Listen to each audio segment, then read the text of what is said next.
Élite en ouverture, Gravelines Dunkerque a battu Chalon-Reims 85-81. Au programme ce soir, le deuxième Levallois qui accueille Fos-sur-Mer. Gros choc aussi entre Strasbourg et Nanterre. Et puis Bourg-en-Bresse reçoit Le Portel. Coup d'envoi à 20h. L'Asvel leader jouera demain contre Boulazac. Voilà pour l'essentiel de l'actu sport aujourd'hui. Je vous souhaite une très belle journée. L'invité du jour. Il est 7h presque 46 minutes, RJFM radio de proximité évidemment, et on va parler de Cône d'Allier ce matin avec nos invités. Claudette Cantat, bonjour. Bonjour. Présidente du club sportif cônois, toutes les sections, donc club omnisport, on va en parler dans un instant. Et puis Hervé Bureau, bonjour. Bonjour. Adjoint au maire de Cône d'Allier, pour parler un petit peu de tout ce qui se passe dans la commune, de la vitalité associative et des manifestations à venir, parce que évidemment il y a une actualité avec notamment demain le Téléthon un petit peu anticipé. On va en parler dans quelques instants.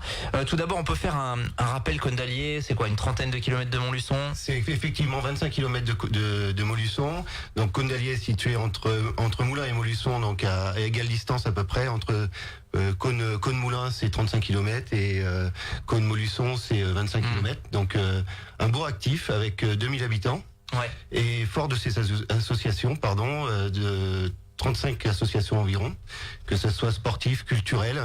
Et donc on a un théâtre avec Michel Durantin, son directeur, qui nous propose aussi des activités théâtrales. Bien sûr, bien connu, le Cône, il y a vraiment l'activité avec la MJC également de Cône d'Allier. Exactement. Donc en collaboration souvent avec le 109 de Montluçon, qui est organisé, la MJC organise le festival tous les ans au mois de juillet, donc en partenariat avec le 109. 2000 habitants, mais comme vous êtes sur un secteur plus rural, vous avez quand même un rôle de pôle finalement, avec une campagne environnante où Cône est la ville entre guillemets, quoi. Exactement, on est estimé centre-bourg, avec aussi une rue commerçante qui est active, et une association des commerçants qui nous propose 2 à 3 activités par an. Il faut savoir que sur les 35 associations qui sont vivantes sur Cône, parce qu'on en a quelques-unes qui sont en sommeil aussi, on propose entre 50 et 60 animations par an. Donc c'est quand même quelque chose de remarquable pour un centre-bourg de 2000 habitants. Ouais, mais alors on parle de ces campagnes qui souffrent un petit peu parfois, c'est important de dire qu'il y a des associations qui se bougent, il y a du dynamisme. Voilà, exactement. Alors on a aussi ce souci qu'on rencontre partout dans tous les villages, le problème du bénévolat. Le bénévolat représente une activité énorme sur Cône, puisque avec les 35 associations, il y a énormément de bénévoles. L'estimation nationale sur le bénévolat, c'est, si on payait tout le monde au SMIC, c'était 5,2 milliards d'euros qui serait donné en tant que budget d'État. Ouais, c'est important évidemment, il faut que ça perdure. Un petit mot sur le club sportif cônois, donc avec sa présidente. Il y a plusieurs sections, c'est ça. Racontez-nous un petit peu comment ça se passe. Le sportif cônois a 10 sections sportives, et ces 10 sections sportives regroupent 800 licenciés. Donc c'est énorme, c'est énorme. 800 licenciés, 2000 habitants. 2000 habitants, et donc c'est la plus grosse association de Cône. Ouais. Les sections, alors il y a le foot évidemment. Alors il y a l'athlétisme, il y a le foot, il y a le hand, le judo, une section qui s'appelle maintien en forme, qui regroupe du fitness, du renforcement musculaire, des activités gymniques pour les seniors, et également de l'initiation à la danse pour les enfants. Ensuite, on a la natation, avec plusieurs personnes qui sont allées au championnat de France. Ouais. 2 sont même allés au championnat d'Europe. Nous avons la pétanque aussi, la retraite sportive, le secourisme, le tennis. Voilà, je pense ne pas en avoir oublié. Bravo. Est-ce que c'était pas facile de se lancer là dans les 10 sections? C'est parfait. La pétanque notamment, avec un représentant de qualité, même s'il est plus licencié au club. Philippe Suchot, qui a été licencié au club lorsqu'il était ado et qui maintenant est champion du monde. Ouais, c'est ça, et qui est l'un des absents du Trophée des Villes là, qui s'est ouvert ce week-end, mais voilà, c'est l'une des personnalités locales aussi, évidemment de la pétanque, et il est de Cône d'Allier, il faut le préciser. Alors le CSC, je l'ai bien dit cette fois, qui organise ce week-end des animations autour du Téléthon. Vous anticipez un petit peu le Téléthon, c'est dans 15 jours je crois, le grand week-end de mobilisation, mais Voilà, vous êtes dit, il faut qu'on se mobilise maintenant. Donc on le fait un peu avant parce que le jour du week-end du Téléthon, il y a beaucoup trop de manifestations. Ouais. Donc on a un peu anticipé. Donc nous proposons une randonnée pédestre avec un circuit de 7 km et un circuit de 12 km.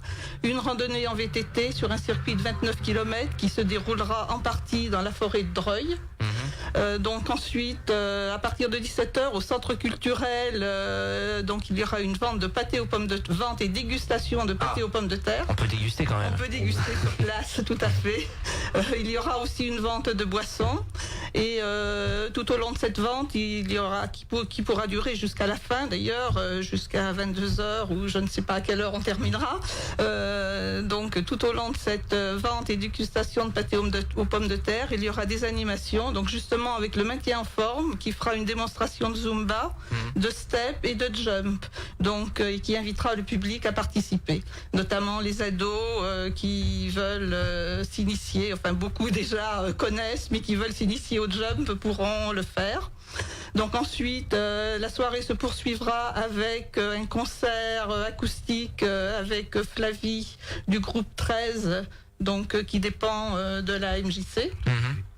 Et ensuite, la soirée se terminera avec une musique d'ambiance, toujours organisée par la MJC. C'est important, on voit qu'il y a beaucoup de monde qui est mobilisé. C'est quelque chose que vous réitérez chaque année, le Téléthon, ou c'est vraiment là quelque chose de nouveau, là, d'avoir fédéré un petit peu tout le monde? Alors, en cette forme, c'est la première année que nous le faisons.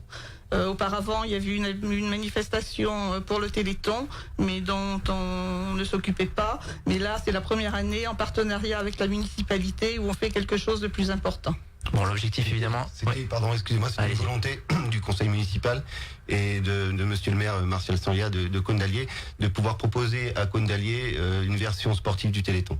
Oui, bien évidemment, donc avec ces randonnées, c'est à partir de 13h30, hein, c'est ça? À partir de 13h30 pour les randonnées, et puis donc à partir de 15h pour la suite des animations, puisqu'on considère que les randonnées rentreront au centre culturel aux alentours de, pas de 15h, 17h. 17h, ouais. Autour de 17h rentreront au centre culturel. D'accord, l'objectif évidemment c'est de donner un petit billet et que on recueille le maximum de fonds. Voilà, tout Vous êtes fixé des objectifs? Non, c'est impossible. Non, c'est la première année, c'est impossible. Bon, n'hésitez pas en tout cas si vous voulez anticiper le Téléthon, il va y avoir beaucoup de choses à venir dans les villages, dans les communes alentours d'ici une quinzaine de jours. Et là donc à Cône-d'Allier, ça se passe samedi à partir de 13h30. Donc un petit mot, en fin d'année, le CSC va organiser sa corrida de Noël pour les amateurs de course à pied. Oui, tout à fait. Donc cette corrida, c'est une manifestation qui est réitérée chaque année. Donc nous avons commencé en 2011 et d'année en année, nous avons de plus en plus de coureurs. Donc c'est le vendredi 21 décembre à partir de 17h30. Donc on peut venir courir déguisé ou non, selon. C'est plus une course festive qu'une course de compétition. Bien sûr. Donc pour les adultes, il y aura un circuit de 6 km 500. Très bien, on note déjà la date dans nos agendas. À partir de 17h30 pour les inscriptions et le départ des courses, c'est aux alentours de 19h15. Bon, Hervé Bureau, c'est important d'avoir des associations qui font vivre la commune comme ça. Et on s'en félicite et je remercie encore Claudette qui est en pleine implication dans son club et de maintien en forme et d'omnisport, mais aussi tous les présidents et bénévoles qui sont présents sur Cône.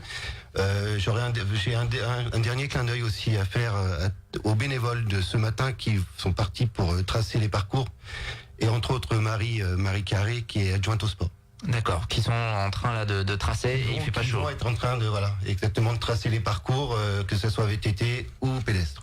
On rappelle donc ce rendez-vous notamment samedi pour le Téléthon à Cône-d'Allier du côté du centre culturel. C'est à partir de 13h30 avec ses randonnées pédestres, VTT et puis plein d'animations à partir de 17h. Et puis on garde en tête la corrida. Vous lancez un peu la saison des corridas, vous serez les premiers je crois dans le secteur.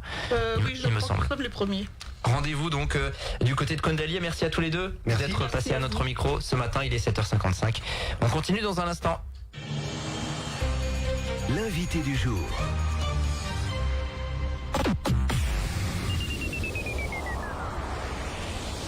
Shirley Boutique lance